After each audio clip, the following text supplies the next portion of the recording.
Well, good morning, everyone. Welcome to the Sunday Share. I have some exciting news to share with you this morning. But first, I want to stop for just a moment, and I want to say thank you. I want to say thank you for subscribing to the newsletter. I haven't shared a lot on the newsletter in the last few months, but we're going to increase that frequency beginning now. I want to say thank you for reading the books that I've written, following along on the Facebook posts, social media. It means a lot for you guys to follow along, to interact with you, to just kind of share life with you as we all go through the things that we're going through. And I appreciate, I consider you family. I really do. And I appreciate you coming into my life in this way. So, yes, some exciting news to share. Let me give you just a quick moment of background. Those of you who have followed me for years know that I'm a writer, know that I dabble in farming. And it has been I have three self-published books: Pilgrim Strong, The King of High Banks Road. I have a digital ebook called Out in the Country, which is a 30-day devotional. And a lot of you know that it has been, those are self-published books, and a lot of you know that it has been my aspiration to be in the self-published world, hopefully maybe appeal to a bigger audience. And my dream came true. February of 2020 or 21, it's been 18 months ago. Was able to sign with the literary agency that had been my dream agency. Not only my dream agency, but my dream agent. As there is in every other industry in the world, we experienced a little bit of drama last week. In the agency that I was in, my agent who had been there, I was one of the first people she signed 18 months ago, decided to venture out in her entrepreneurial spirit, launch her own agency. I got notice from the agency that that had happened, that they would no longer represent me. I went along under the assumption that I would be picked up by my agent's new agency, which was not the case. Got kind of left out in the cold. I don't really, I continue to not understand it all. And to be honest with you, I continue to be extremely disappointed. I'm one of those guys who wears his heart on his sleeve. I was devastated for a couple of days with those professional developments, because I felt like I was on track. I felt like I had worked hard. I felt like I'd done all the things that I was asked to do. And anyway, that's how the ball bounces sometimes. Was told by several people that I really respect in the industry that my work does not belong in the CBA, the Christian Book Association, anyway, that I ought to be at the larger houses pursuing publication in the general market. That may or may not be true. I don't know. I may or may not pursue that someday. I don't know. So we all tend to take these things, these milestone moments in our life, and we can rationalize anything, right? So here's how I've rationalized this. I told myself probably a decade ago, when there were some major developments in my life, that I was going to start doing things my way, especially professionally. That I wasn't going to let anyone tell me what the rules were, or what the parameters were, or what the box looked like. And here's what I've come to realize in all this.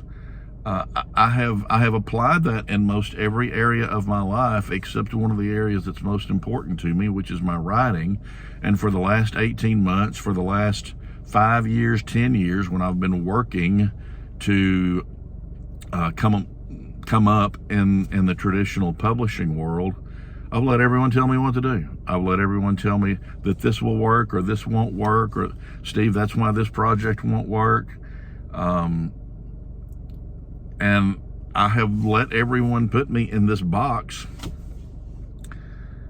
and every single proposal we put out there was, for whatever reason, was not accepted. So I've kind of violated my own principle there.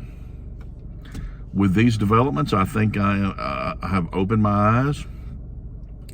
I've been writing long enough that I don't really, to be honest with you, I don't really need people to tell me what works and what doesn't work.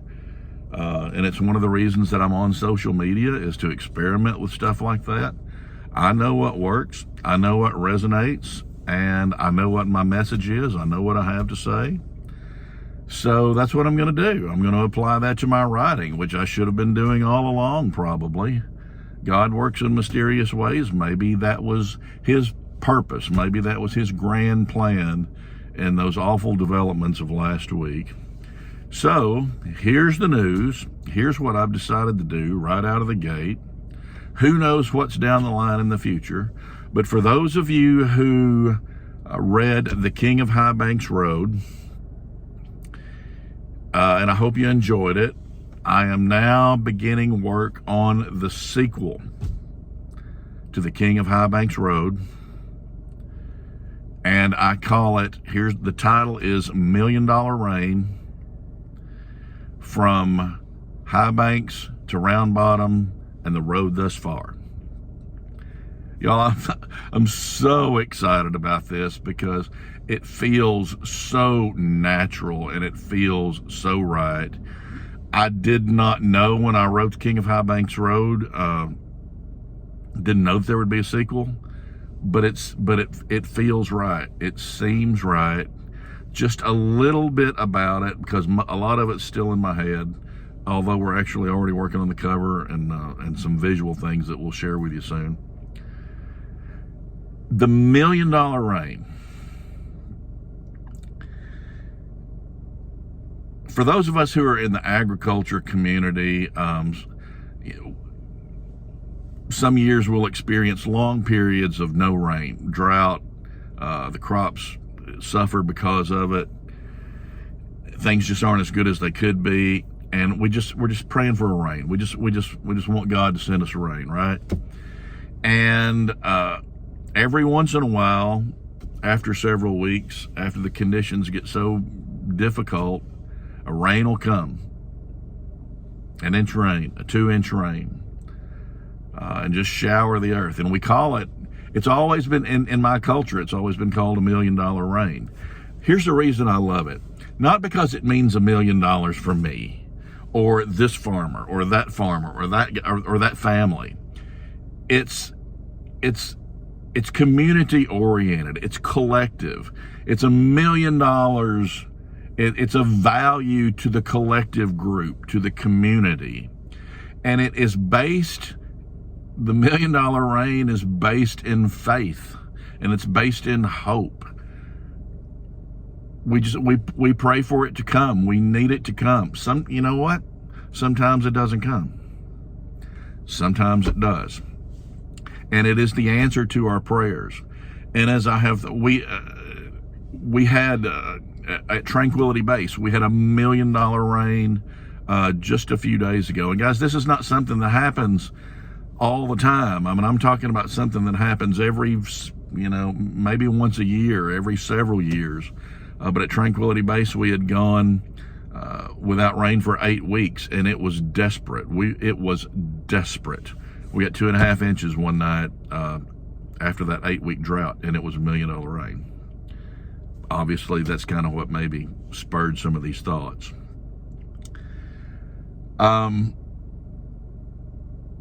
It seemed like there was something else I wanted to say about it, but I know what it is, how it applies to life. I think about the $1 million rains that I've had in my life. These moments when I would go through a season of spiritual drought or financial drought or whatever it may be, and some event will come along in my life, and it's the equivalent of $1 million rain. It's a saving grace. And those are some of the things that I'm going to write about in this book. It will have a very Southern flavor to it. It will be stories about the culture, much like King of High Banks Road was, full of hope, full of questions. about things that we may or may not be doing right down here in this culture. But I'm excited about it. I'm excited to announce it to you all who are followers in the newsletter here first. $1 Million Reign. Gosh, I'm so excited to write that book.